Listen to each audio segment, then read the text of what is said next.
தினம் ஒரு தியானம். உங்கள் முந்தின சீரை பார்க்கிலும் உங்களுக்கு நற்சீர் உண்டாக செய்வேன். எசேக்கியேல் எழுதின தீர்க்கதரிசன புஸ்தகம் அதிகாரம் 36 வசனம் 11.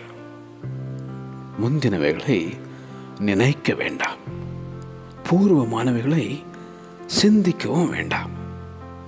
புதிய காரியத்தை செய்யும் கர்த்தர். பழையவைகள் எல்லாம் ஒளிந்து போயின, எல்லாம் புதிதாயின.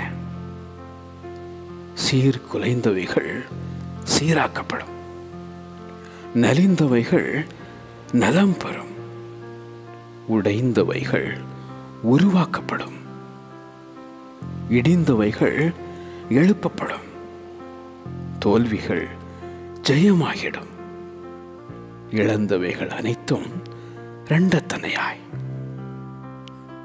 துக்கம் சந்தோஷமாக. கடந்ததை நினைத்து கலங்காதே, நடந்ததை மறந்துவிடு. உங்கள் முந்தின சீரை பார்க்கிலும் உங்களுக்கு நற்சீர் உண்டாக செய்வேன். உங்கள் முந்தின சீரை பார்க்கிலும் உங்களுக்கு நற்சீர் உண்டாக செய்வேன். ஆமென்.